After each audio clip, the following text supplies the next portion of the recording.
Hi everyone, it's Brittany here, and I just wanted to talk to you guys real quick about the craft show. Darla, who is Darla G here on YouTube, had asked about pricing and how I set up and stuff, and this is only like the first craft show that I've done. I kind of did one with my sister-in-law a while back, but it was just kind of a last minute thing to kind of help out.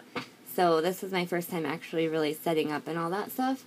So I'm not an expert, but I will tell you guys what I know. And as far as pricing, I will tell you guys what I price my stuff at. But I think that really depends on what area you're in. You know, some people in some parts of the country will pay more, and some people won't pay that much. I mean, they'll pay a lot less.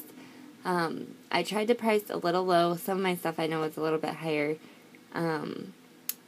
Because I would rather see it go at the end of the day, you know, to a home that they're going to enjoy it and use it.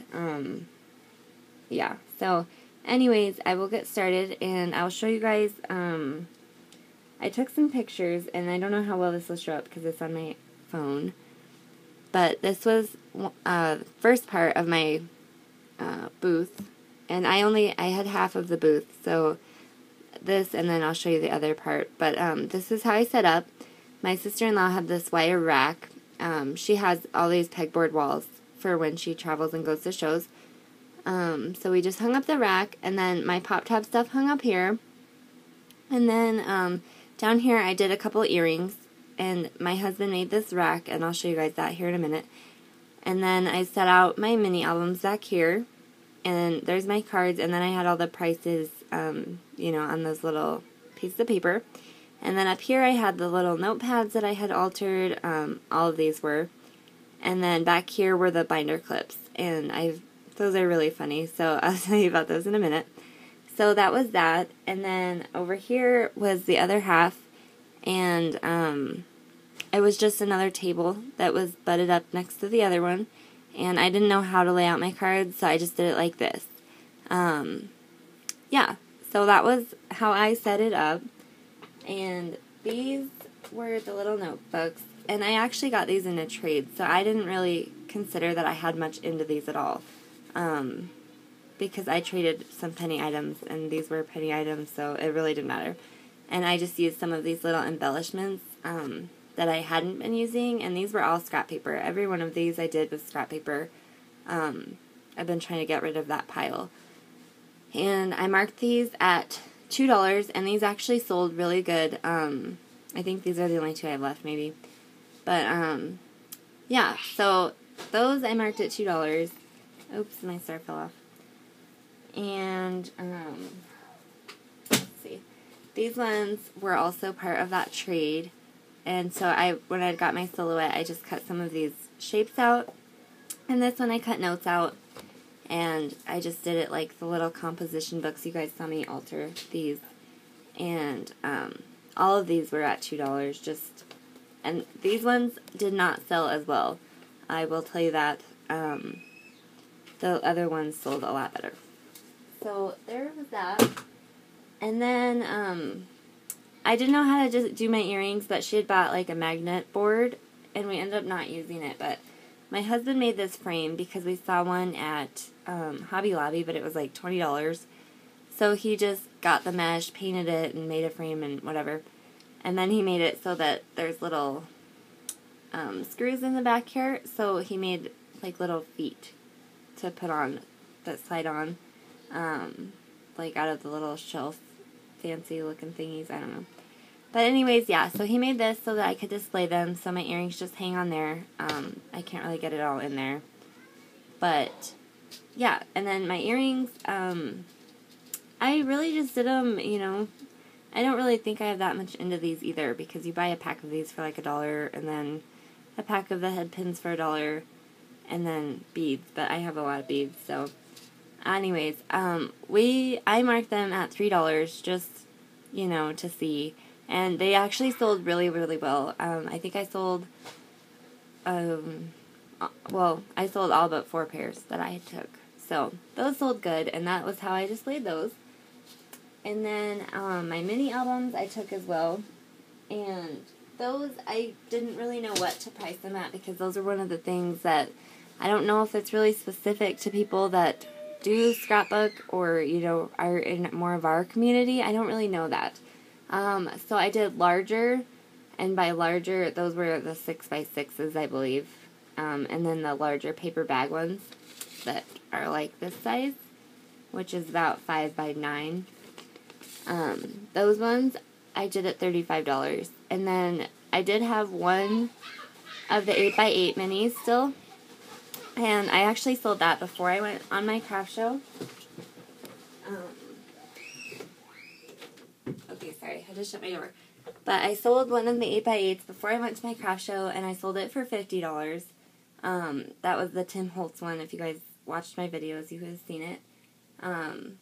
Yeah, so, and then I marked my littler ones, my small paper bag minis, at $20. And I didn't sell any of those this time. I still think that they will sell just because, you know, for somebody that wants to keep it in their purse, it's a great idea. So those are my prices for that stuff. And then these are super funny because these are the binder clips. And I actually really hadn't even heard of these until Beth at Beth's Scrapbooking Room had showed them on her channel about taking them to her show.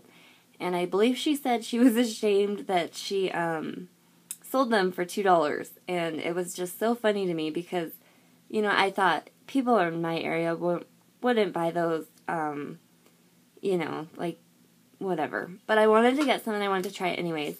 And so my idea was, if you guys haven't seen this, is what you do. You can put a picture or whatever in there.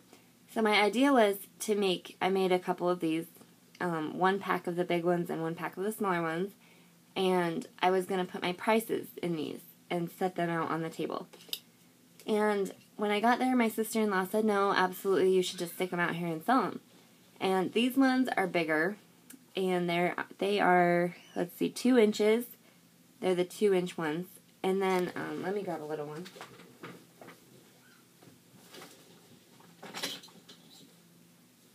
And then this is a little one, and this is 1.5 inches.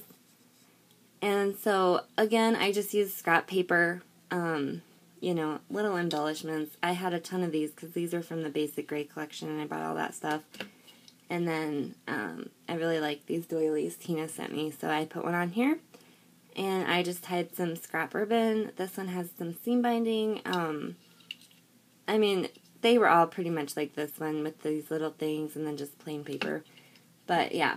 So, anyways, I had marked the larger ones at $2 and then these little ones at $1. And my sister-in-law just said, no, you know, we're at a craft show. They're supposed to be marked high. Just mark these ones at $3 and mark the little ones at $2. And so, you know, I just kind of laughed and I was just like, you know, you can put them out there, whatever. But I don't think that they're going to sell for that. And so we did, and they almost sold out. This is all I have left. And I had bought the packs of them. I don't think I made every one of the little ones because, like I said, I wasn't really going to sell them. But let me see. I think they come with 8 or 9 in a pack, and you can get them at the dollar store. And so they all sold. I don't know. I can't even believe it. But people just said, you know, like they thought it was super creative and stuff, and it was just funny to me, you know. But anyways, I think I covered everything. If you guys have any questions, just let me know. You know, I'm pretty open to answering them. I just think, like I said, you know, in different areas, things will sell better than in other areas, and people have more money in other areas than they do in certain areas. So yeah, that is my take on it. And Darla, I hope that answers your questions. And anybody else that's trying to go to a craft fair, you know, I have no problem helping you out because I had no idea when I first started. But I will let you guys know at the next show because this is going to be even bigger. I had mentioned in my other video that this is supposed to have 40,000 attendees, so I'll have to let you guys know how that one goes and, you know, about the pricing and stuff, if that was good for that or not. But yeah, thank you all for watching, and I hope you guys have a great day.